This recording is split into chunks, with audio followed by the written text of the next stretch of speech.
আছেন সবাই? আশা করি সকলে খুব ভালো আছেন। আজ আপনাদের কোনো গুরুত্বপূর্ণ বা গুরুগম্ভীর গল্প শোনাতে আসিনি। আজ এসেছি একেবারেই সাদা মাটা আটপৌরে এক নারীর গল্প শোনাতে। আজ শোনাবো এক মায়ের কথা, প্রায় 100 বছর আগের কথা। মহিলা খুব বেশি দূর পড়াশোনাও করেননি। মহিলা বলাটা আসলে ঠিক হচ্ছে কিনা আমি জানি না।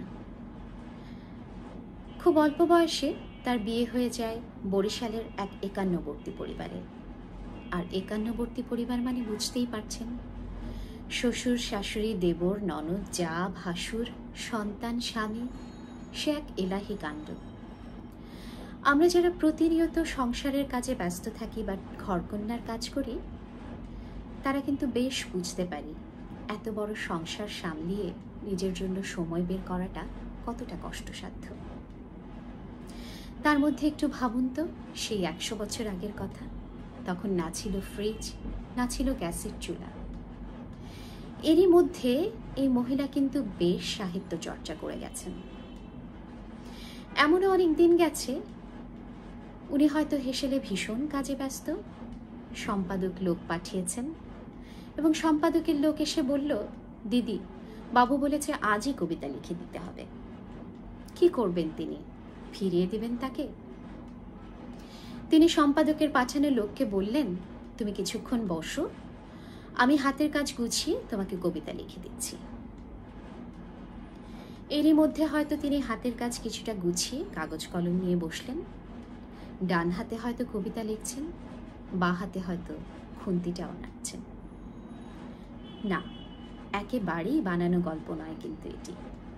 এভাবেই তিনি কবিতা লিখে সম্পাদকের পাঠানো লোককে বিদায় দিলেন এবং এভাবেই তৈরি হয়েছে বহু কবিতা, বহু প্রবন্ধ।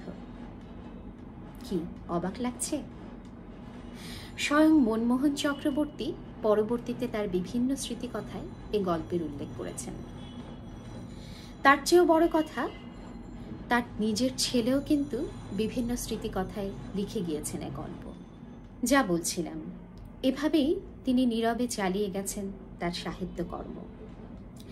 আর তার ঘরেই তাকে দেখে দেখে তৈরি হয়েছে বাংলার কবিতা জগৎ ভেঙে চুরে ফেলা এক অনবদ্য কবি। সন্তানকে কতটা প্রভাবিত করতে পারে একটা মা, তা আমরা সকলে জানি।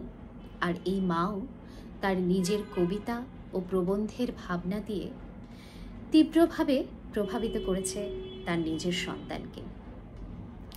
এই কবির নাম কবি কুসুম কুমারী দাস। তার একটা কবিতার 2 লাইন আমরা কম বেশি সবাই জানি।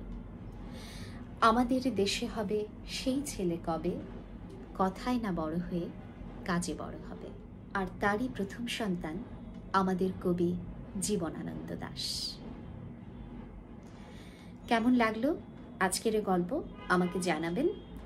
সবাই খুব ভালো থাকবেন, সুস্থ থাকবেন, সুতোপার ভাবনায় সুতোপার সঙ্গে থাকবেন। আজ বিদায় নিচ্ছি।